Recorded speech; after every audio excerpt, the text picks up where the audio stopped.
Salut à toutes et à tous et bienvenue sur la chaîne de Chris Le Mans. Aujourd'hui dans cette vidéo nous allons voir comment redonner vie à votre vinyle ou simili-cuir ou Sky de votre voiture. Ici vous avez la banquette arrière de la Porsche avec du côté droite un vinyle qui est très abîmé, qui a perdu de sa teinte.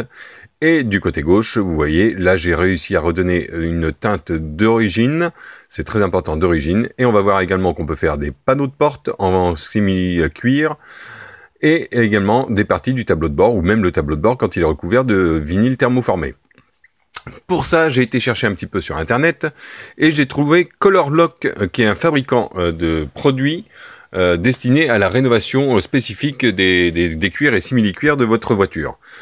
Donc dans ce kit, vous avez un dégraissant qui est livré également avec une petite brosse.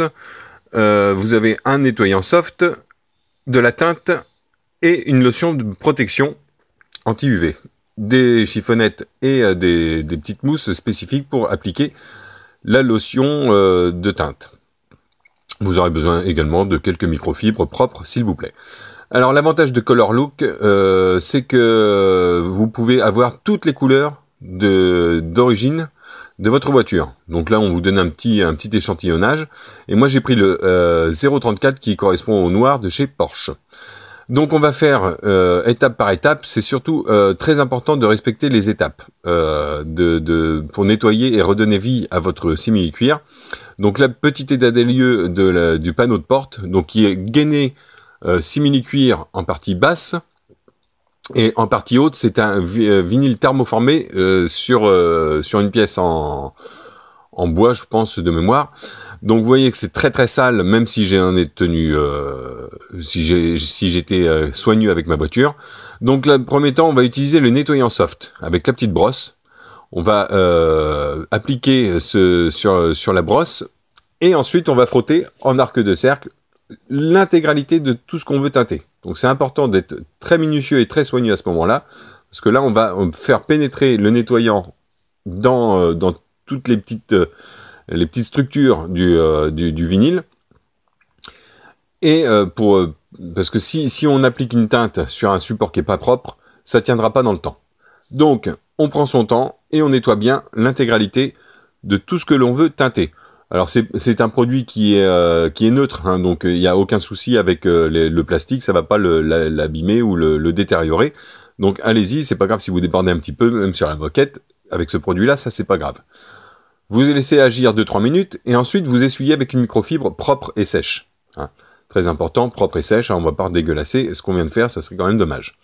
Donc on prend son temps, on essuie bien tous les résidus de savon, avant d'aller appliquer le dégraissant profond. Parce que ça c'est important aussi, il va falloir dégraisser, parce que là on a nettoyé, mais il peut y avoir des résidus de savon, de produits d'entretien qu'on a utilisés auparavant. Donc là, on va utiliser ce nettoyant qu'on met sur une microfibre et on y va, on frotte partout. Alors, ne vous inquiétez pas si ça a tendance à blanchir légèrement votre vinyle, c'est en fait que ça en retire la graisse qui était incrustée.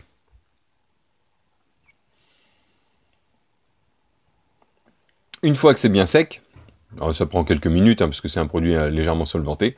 Vous allez prendre un gant, surtout parce que la teinte peut vous teinter les doigts.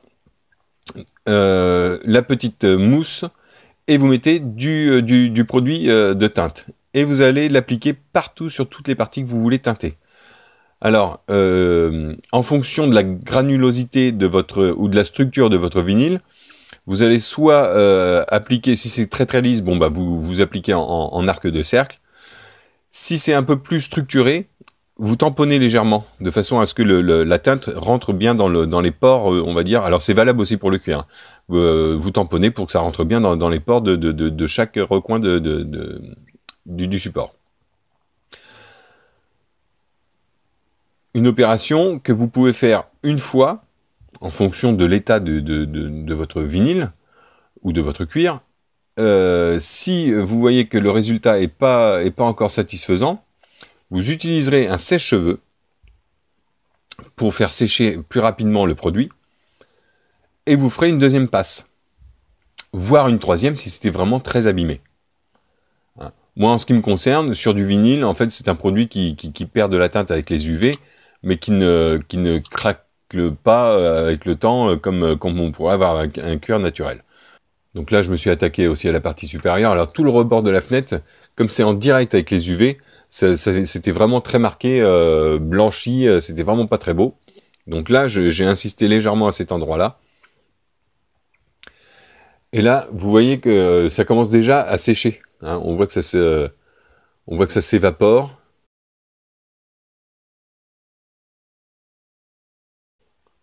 Donc c'est un produit qui est très actif et qui teinte bien en profondeur le support.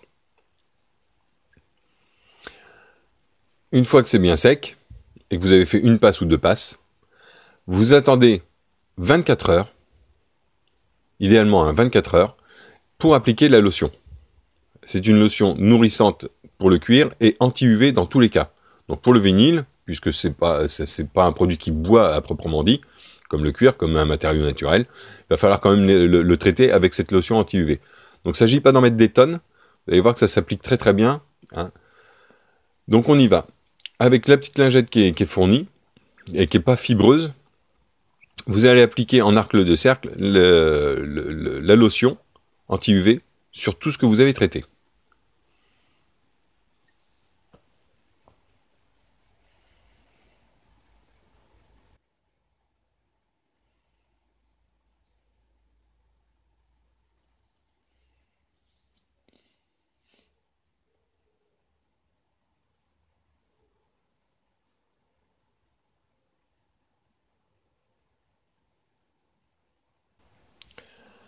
Ce qui peut arriver, c'est que après que cette lotion est séchée, on va dire que ça ressuit, c'est-à-dire que vous avez l'impression que à des endroits ça a séché, à d'autres endroits ça reste humide. À ce moment-là, vous prendrez une microfibre et vous relustrerez 12 heures après pour bien finir, en fait, pour bien lustrer. C'est juste parce qu'en lotion, vous avez été trop généreux. Et donc, vous reprenez une microfibre bien sèche et bien propre et vous relustrez.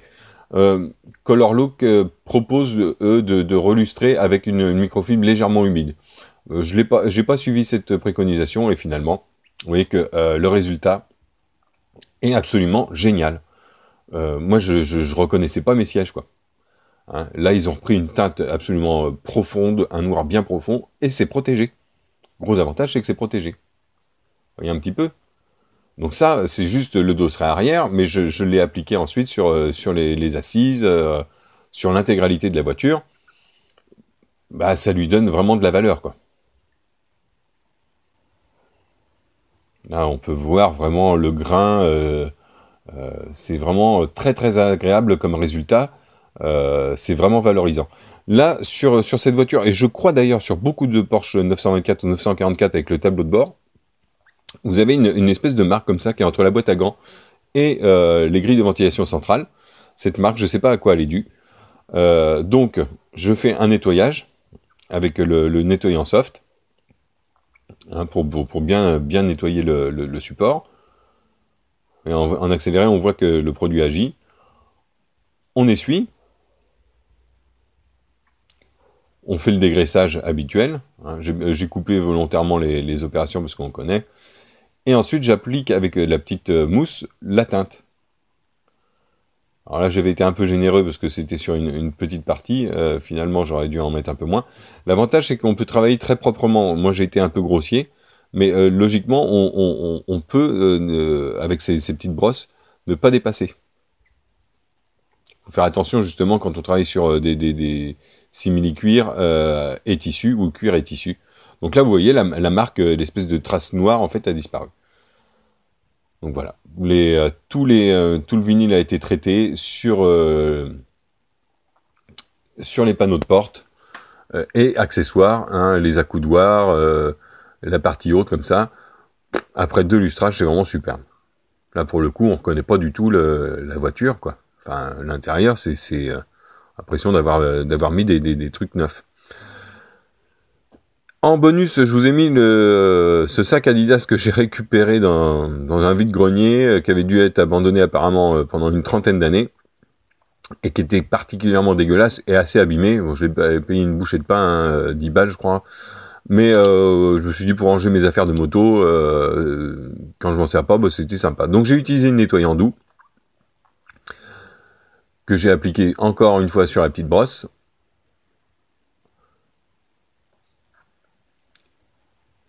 Et je passe partout, en arc de cercle.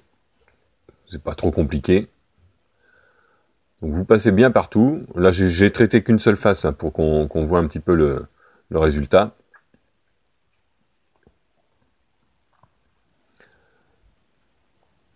En plus, un sac, c'est comme ça, c'est pas évident parce qu'il y a des recoins partout, ça se tient mal, etc. Donc c'est vrai qu'on peut le faire différemment, je pense, mais là, le produit était vraiment particulièrement recommandé pour ça.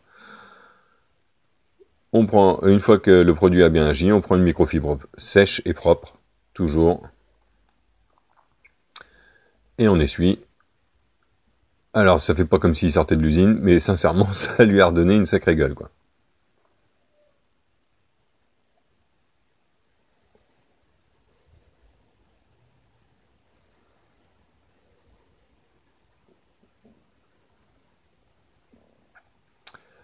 Donc voilà. N'hésitez pas à me contacter si vous avez besoin de précision. Vous avez les commentaires, les pouces bleus à mettre, vous abonner si c'est pas déjà fait. Et je vous souhaite à toutes et à tous une bonne continuation. À ciao, bye bye.